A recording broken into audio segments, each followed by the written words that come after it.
She's not what you'd expect. She's tough and feisty, but gentle and tender. She makes millions and gives millions to the poor. She cries, she laughs, she teaches, she comforts. This is the Dani Johnson Show.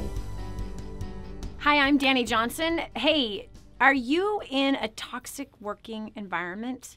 Have you ever been in a toxic working environment? It sucks when it's like that, doesn't it? I mean, you don't want to go to work. You don't want to get up in the morning. You can't wait for the day to end. It like goes so slow. You know, your mind is just filled with like, I don't know, even like sometimes anger, frustration. The stress just continues to build and build and build, and even like anxiety starts to build up in like your chest or in your gut, and even some people begin to form health problems, and then you find yourself looking for ways to get out, like your mind starts wondering and dreaming of another place maybe that you could be working where it might be better. Listen, we're talking about work culture today and the environment and what that environment actually produces. Some say that it's the management that actually controls the environment. Others say it's everybody that controls the environment. Some also say that it's the culture. Like, what's the culture of the workplace? Well, today here on the Dani Johnson Show, we are wanting to help to give you some tips that no matter what your work environment is, how can we flip it around to make it be what is healthy, what is good, what is prosperous, what actually brings, I don't know, fulfillment and satisfaction, no matter what it is that you do. You know, several companies that have figured out how to make the culture of their workplace to be something that people are looking forward to, no matter how much money they make. Here's one thing that I have found, that when the environment is toxic and the stress is high, and I'm not talking about stress because there's things that need to get done. I'm talking about stress because of the pressure and the bad communication that happens amongst the people, then you actually demand that you get an increase. In other words, the money that you make is not worth it. The money that you make is not enough when the environment is not healthy. That's one reason why some think they need to make more money. But then you have people who move from, like, I don't know, move to obscure places for jobs in places of like a shoe warehouse because the environment is so good. And it's for a customer service job, that they'll move to somewhere like Las Vegas to work for like Zappos, you know, where you're making $10 to $13 an hour, and you'll move from a nicer place with great weather to come to Las Vegas just to have a better culture to be around.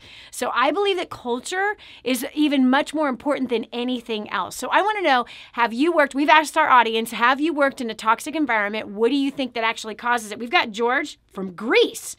Hey, George, all the way from Greece. Welcome to the Dani Johnson Show. Hi, Dani. Hi.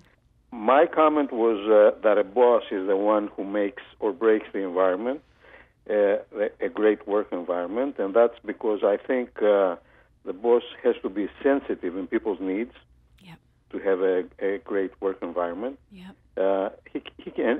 He also needs to believe, he has to be flexible, and he needs to believe that he can become a better person by managing others. Yep. In other words, he needs to believe there is value to be earned for him personally. I don't mean monetary value, but he can become a better person by managing other people. I got to tell you, I totally agree with you. I so agree with you. It is often the leadership of an organization that determines the well-being of the people. And sometimes when you've got a stressed out manager who's just like snappy and starts then to get pushy and starts to get angry and is walking in the office with a lot of frustration, that completely controls the emotions of their team. Clearly controls the emotions of their team. So there's a lot of room for improvement for sure for people in management. And if a manager has found themselves in that place where, okay, and I can hear it. I can hear the manager right now who's listening to this going, but Dani, they're not doing their job, but they're not like showing up on time. They keep missing deadlines, and we've got this goal, and they keep taking vacations, or they keep getting sick. Of course I'm frustrated. Hey, listen, I understand, man. Trust me, I understand. I've been employing people for 30 years. It's a long, stinking time to be employing people and managing people for a really long time. And I can tell you, it can be frustrating. But if you are the leader of an organization, whether it's a business owner or you're in management, you really determine how well your team will perform. And this is what I've had to resort to. So yes, it is frustrating. Yes, it can make you angry. And yes, it makes you want to pull your hair out and you just want to strangle them sometimes. But that is not with a capital N and a capital O and a capital T. It is not going to help you hit your goal. Becoming a dictator will never help you hit your goal. Trusting your staff, believing in them, saying sorry when you've blown your top. Please forgive me. I was an idiot. Forgive me for being frustrated. You need to admit when you've messed up. You need to rise up in real leadership where you own it, when you've got these feelings of frustration and anxiety and anger yourself. And when you own it, especially before your staff, then there is trust that's going to be built. Now, I got to ask Mr. Grease another question. George.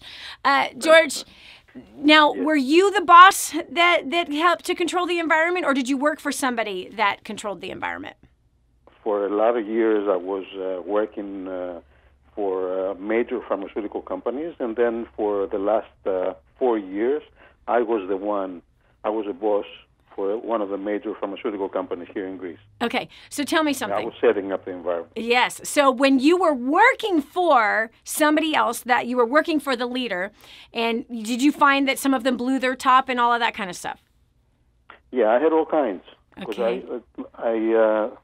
I've been in the business for over 25 years, so I had all kinds. I had the good ones and the bad ones. And I outperformed or I overperformed when I had the good ones, and I wasn't good. And sometimes I left an organization because of my boss or because of my supervisor. George, let's dig into this because I'm loving what you're saying. You are uncovering exactly what it is that we teach. All right, so watch. So you had the bosses. I want you to talk about the bosses that were what you call the bad ones. I want you to explain what kind of environment or how they responded or how they talked to people, because there's somebody listening right now that is perhaps one of those guys. There was a lot of times they did what you said before. They got mad, angry at people.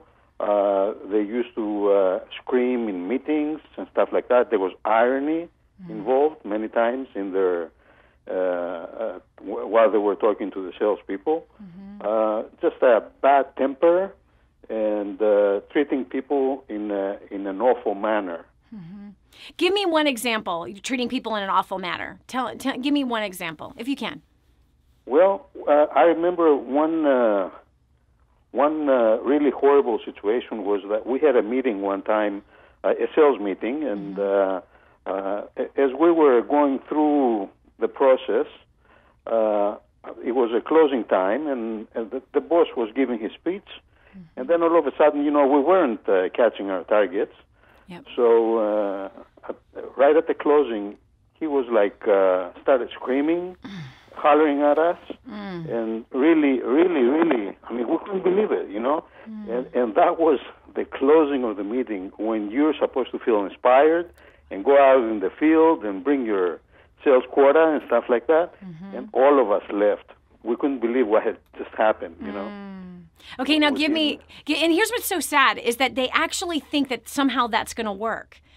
I don't know how they think that that's somehow going to motivate their team to buy into the vision and give it their all and go the rest of the way. They're not going to. If the people know that the boss is mad, there's no pleasing him anyway, so forget about it. Now let's flip the table around, and I want you to talk about the ones that you said where you outperformed and overperformed your very best because of the leader. Well, I was in one of the major pharmaceutical companies of the world working here in Athens, and the country manager was actually from the States. I'm not going to say his name, but we were both, he was from West Virginia, actually, and he was here on a mission, a 2-year mission. Wow. He was the one in every meeting that asked us to tell him or convey to him our problems. Yes. What was the biggest problems that we had and how he could help us. And that was really the only time in my life that I met a guy like that who he was a country manager, and he would come down to the salesperson and find out what the problem was. I mean, we all worked. We loved this guy, you know, and we all worked really hard for this guy. Wow. So when you say a country manager, meaning he was in charge of the whole country of Greece. Yes. And so he would leave his high and lofty desk and high and lofty position to come and talk to the ones that were actually talking to the customers. Yeah, exactly. So awesome. I won't forget one night we were at a dinner having a meeting here in Athens, and we were going back to the hotel, and he came up to me. I mean, he was a country manager, you know, one of those managers that you never see. Most companies, you never see them. You never talk to them. Yeah. He came up to me and he says, "George, this is a good company you're in. You have to stay here at least 5 years." Wow. You know? Wow. I mean, wow. Amazing. That is amazing. Now, here's what I want to know is now that you are in that management role yourself, have you found out why that one boss blew his top and screamed at people? Oh, yes. Yes, of course. Right. I had a really rough time when I was the BU manager for this company here in Athens. Yeah. I went through all kinds of things. Because I have all this experience, I managed to keep my top and never exploded. Yeah. But I can tell you this, I have become a better person by managing people all this time. You have to. I've gotten mad.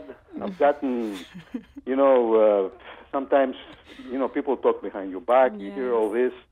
But I can honestly tell you 4 years later, I think I have become a better person. I wasn't such a good leader in the beginning, but I am a better person, and I think I am a better leader now. That's awesome. George, man, thank you so much for sharing. And man, calling in all the way from Greece. Now check it out. So it's so funny because when we are being managed by somebody, we have very little, let's say, mercy and grace for the manager, and we don't understand why they're so frustrated, right? And so when you get put in that position, all of a sudden you're like, oh, whoa, man, you want to blow your top. You want to get angry just like that bad boss it is that you had. But I love the 3 different dynamics that we've talked about today because it's true. The leadership does contribute largely to the culture. In fact, leads the culture. And so let's talk about 2 different things here. Number one, okay, you can sit there and say, well, yeah, it's their job to control the environment. It's their job to make a difference. It's their job to contribute to the culture. Listen, friend, I don't care who you are or where you come from. You can make a difference in the culture. You can do exactly what this one manager from, I'm like, yeah, USA, from West Virginia, that manager that was the manager over the whole country of Greece, who usually when someone's got a title like that, they're like high and lofty way up here. But look what he did. He reached into the people that were on the ground with the customer and caring about them, reaching out to them, saying, and doing what? Advocating for the company. The receptionist can do that. The receptionist can say to the sales guy, hey, listen, you know what? I think that what you're doing is awesome. I am so grateful that you are dealing with the customer every single day and that you put up with so much stuff from them. Thank you so much for fighting for this company. It's a good company and it's a better company because you're around. The receptionist can say that. The receptionist or the warehouse man can say that. If we started contributing to each other like that, don't just depend on the boss to carry the entire load of helping an environment to be healthy. That's not right. And if you see the boss that is stressed out, have mercy, have compassion, because you one day might be in that position, and then you'll really understand why they're frustrated and angry. So what could you do for the boss? You can go to them and say, thank you so much for the opportunity you have given me. And I'm sorry if I'm doing anything to contribute to your stress. I'm doing everything I can to help it be better. And by the way, thank you for providing the opportunity Thank you for the vision. I'm working hard every day to be able to make it succeed, doing all that I can to help it to succeed. You can do this amongst all of the staff. And friend, if you want more tips on how you can become more valuable, whether you're the guy in the warehouse or you're the person that's on the phones or you're the data entry person, it doesn't matter if you're entry level or if you're high up. Everyone can work together. And we talk about that so strongly. And we talk about that in First Steps to Wealth, which is a free book that we have for you right now. But check this out. This is so important. This is like so important. Environment is everything. And you can increase your value in helping the environment to become healthy and strong and prosperous. And that's exactly what this manager that George was just talking about from West Virginia. This manager helped the morale. He had good people skills. And this is where people skills are even so much more important than just technical management skills or technical business management skills. Because if you do not carry good people skills of understanding people, understanding what motivates them, understanding what makes them tick, rather than trying to push them to do what you want, there is a way to pull out of them what they want and to bridge these things together. And that's exactly what's in this book, First Steps to Wealth. If you go to DaniJohnson.com right now and you see this book, First Steps to Wealth, it's right on the homepage. You can download a free copy right this minute. You can begin reading page by page, step by step, the how-tos on how you can communicate in such a way that causes someone like a George to be celebrating who you are even years after you're no longer working together. Someone like George who is saying, this guy planted vision in me. Do you want to learn how to do that? That's exactly what we talk about right here in First Steps to Wealth. You want to be a better leader and you want to be somebody that's maybe at the entry level and rise yourself to the top through powerful people skills? That's right here. You want to increase your value. You want to increase your income? First Steps to Wealth, it's a free book. It's yours right now. If you go over to DaniJohnson.com, you can download the free copy. If you want a physical copy, you pay the shipping to get it to your house, and we'll send you the $15 book. The only thing I want from you, if you're taking advantage of something free from us, is I want you to write me chapter by chapter, every chapter that you're reading, and I want you to tell me how you're applying it. We don't want this to get in the hands of some tire kicker, if you will. Oh, yeah, I got another free thing. No, that's not what we're looking for. We're looking to change the economy. We're looking to change lives. We're looking for people to increase their income, and also in this book, what to do with the income once you've increased your income. We're looking for people that want to set the right example for their families and their businesses for everybody else to follow. We're looking for true leadership to rise up out of an ash heap and do something great. So do not get this if you're just going, I got another freebie. I ain't looking for freebies, friend. We're looking for people that are going to get results. So go get your copy today and write me every chapter and how you're applying it. This is Dani Johnson. We'll continue again tomorrow with another topic that's going to give you a nice shot in the arm to move your life ahead. God bless. Have a great one.